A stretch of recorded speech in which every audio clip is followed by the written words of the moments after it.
Hello, welcome back to A Conversation with Her. My name is Felicia Brown and I am the owner of Holy Girl Tees. And it's a Christian t shirt company that inspires women to walk in the boldness and fullness and how God created them to be. Today I have Chantele, a good friend of mine, and I know Chantel from a women's ministry that we're in, Revive and Restore. And she and I, we've been on a mission trip together, and she's also helped serve at Willer Mission with me. So I'm excited to have you on. She is a wife and a mother to two grown kids. And so, again, I'm excited to have you on. Thank you. Yes, in today's topic, we will be discussing self care and how important it is to take care of yourself. Okay, Chantel. So tell me a little bit about self care, taking care of yourself. Well, first and foremost, realizing that self care is not selfish.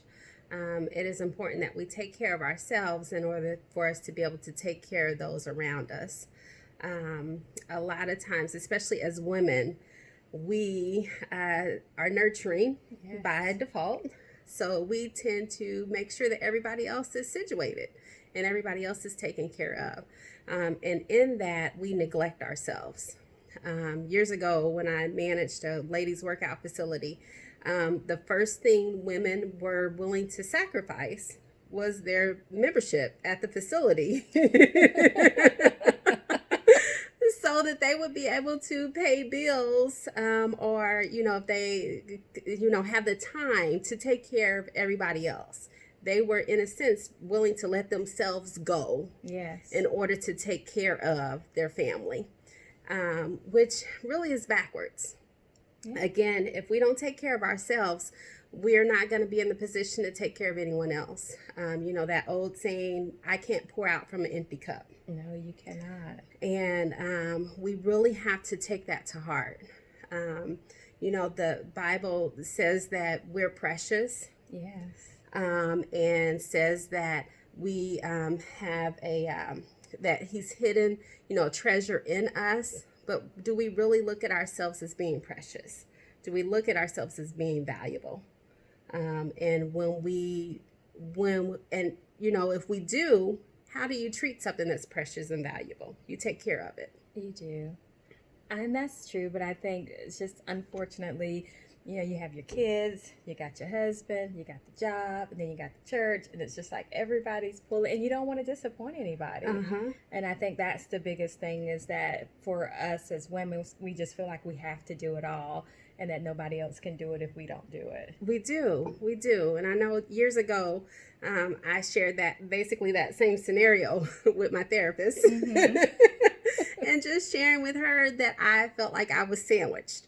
I had my family, my immediate family, my husband and my children. Yes. I had my parents and had my grandparents that I was caring for, all of them, on top of, we'll say, the condiments, church ministry, yes, work and all these other things. And she's like, no, honey, you're not sandwiched, you're Big Mac.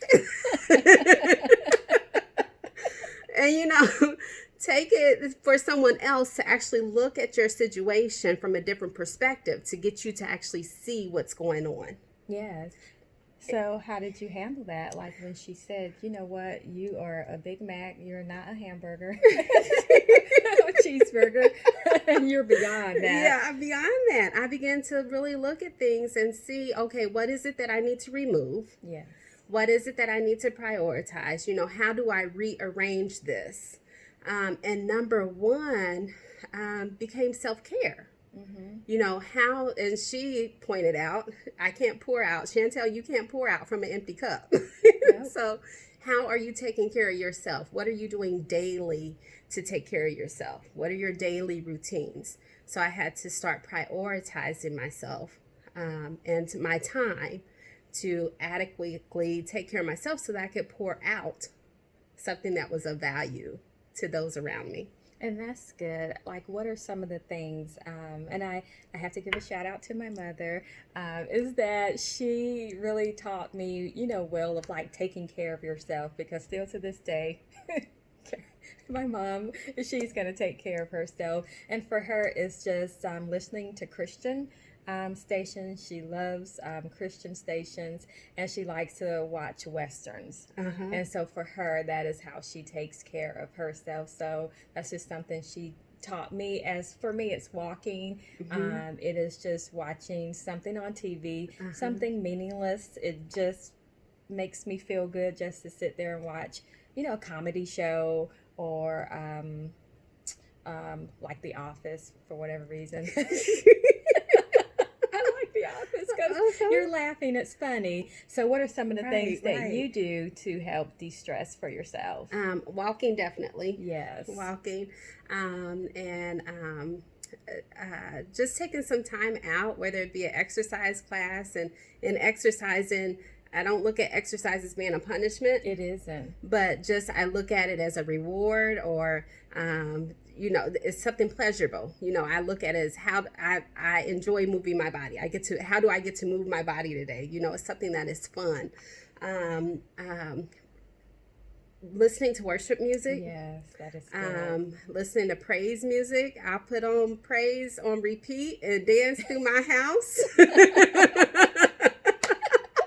That is a very good one there. You can never go wrong with praise music. And a nice bubble bath. Nice bubble bath. Go for a drive. Yes. Like you said, watching a movie. I sit and watch my Nigerian movies, and my family gets a kick out of it. It's whatever. It's whatever. Yes. You find a relief in. But the thing is, just how do you feel once you've done that? Mm-hmm. Once you've had that time of self-care, you should not come away depleted. You should be inspired. Yes. You should be uplifted. You should be encouraged. You should be able to walk away from that time with something. I think that is true. So ladies, take care of yourself. And I know, you have your children, you have everything, but if it's just, 5 minutes, we'll start small, right, and then we'll work our way up. If it's just 5 minutes, just going outside, just to take in some fresh air, open the door, just stand outside, take a deep breath in, and then exhale out, and then go back in the house. Right. We'll just start simple and small, but you can't give to your family if there's just nothing for you, because then you'll start snapping at them. You'll be real short, and that's not who you want to be. No. Nobody wants to be short with their loved ones, but when you're stressed and you haven't taken time for yourself, then that's unfortunately what they get. It really is. We're being truthful. That is what they get. So it's just so important to take the time to relax. It is. And as you pointed out, you said thanks to your mom. She gave you that example. And it's important that we give that we pass that example on to our children. Especially if you are a mother of girls. You've got to pass that self-care on to them. Let them see you taking care of yourself. Let them see you taking time out for yourself. So that they don't repeat the cycle of being depleted. Yes, I like that. So, as I know, we have a couple of stories in the Bible where I'll let Chantele tell you. I'll let her tell you. But just a couple of stories in the Bible where people didn't take time out for themselves. And I'll let her pick it up from there. So just a few things, to give us the biblical perspective behind it. That God, although it's not necessarily a commandment, it's actually a given that we take care of ourselves. Yes. He says, love your neighbor as yourself. So if I don't love me, how am I going to love you? You can't. And then he also tells husbands, love your wives as your own body. So again, if the husband is not loving himself, how is he going to love his wife? So it all starts with self-care. We are able to pour out. We're able to do for others as we've done to ourselves. And then, again, the stories in the Bible, one that God redirects me to, or has redirected me to frequently, and especially in times of ministry where I have, just kind of ran myself. One is Elijah, and how Elijah, after having two very powerful displays of God's power and just times of ministry, he walked away depleted. And in those times of being depleted, one time he left his servant. He left the person he was to mentor. He told him, "You stay here." I have nothing to give you. And then he went off and had a pity party. You know, he's crying out to the Lord. There's no one like me. There's no other one, you know, that's serving you. And, you know, and he fell asleep, and the angel of the Lord came and woke him up and told him to eat and to drink. And then he took a nap, and then the angel of the Lord woke him up again and told him to eat and for him to drink. You know, during those times, God realized that he was depleted, and he needed to take care of himself. So that's exactly what Elijah did. And the angel of the Lord told him, eat and drink, because you are going to need this for your journey. So it's important that after times of ministry, after times of serving your family, serving your church, serving your community, you need to take time out for yourself. Otherwise, you will find yourself depleted. Yeah, I think and that's true. But sometimes I think, too, you need to let people pour into you. Yes. Because sometimes we won't let our friends or our family pour into us. And that's God using them for your benefit. Exactly. So please do not be too proud that you won't let a friend cook you dinner or take you out, you know, to a movie. Because we do need that, because we give so much to others, of ourselves to others. It's nice to have someone pour in back into us. Right. It's a give and take of what we need for ourselves. Right. So, I mean, I give to you, you give to me, and then therefore I feel like, you know, everybody is happy and everybody gets taken care of. Right. And no one's left out in the cold. Right. So friends, if your friend wants to buy you dinner, let them buy you dinner. Let her buy you dinner. And enjoy that time. And enjoy that time. Yeah. So I think that's just another important avenue of self-care, is letting other people care for you. Yes. Yes. And I lost my thought there. But another point or another time in the Bible was after Jesus and the disciples had fed multitudes. And Jesus he realized that the disciples hadn't taken time out to eat. So he told them to get away. He told them to take a break, you know, for them to get away for themselves and to take some time. And then Jesus himself also, you know, says that he rose up early in the morning so that he would have time with God. So it's important, again, that we take that time. Yes. It's important that when others recognize that we need time, Yes. that we take the time. We take the time. That's a big telltale.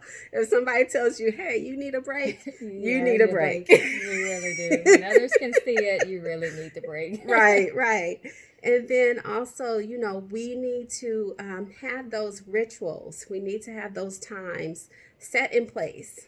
Our bodies begin to crave that time. Our spirits crave that time with the Lord. So just have those things so that we do not find ourselves depleted.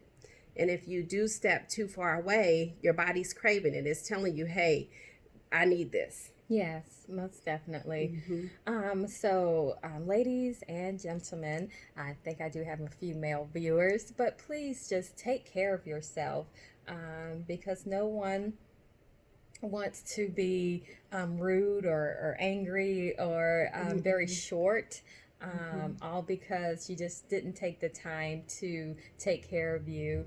And so I think another thing that you should do, I think for everybody should do, as I said, just open the door, walk outside, just smell the fresh air. Yes. And just for a minute, just smell the fresh air, take it in, and then go back in and do it all over again and just tackle what is before you. But that is just a simple way of just being able to just take a little minute for you. Do you have anything else to say? I don't think so. I don't think so. Okay. All right. As always, I like to leave you with a little nugget of truth. Caring for your body, mind, and spirit is your greatest and grandest responsibility. It's about listening to the needs of your soul and then honoring them. As always, God has a plan for you and a purpose. Find it and walk in it. Bye.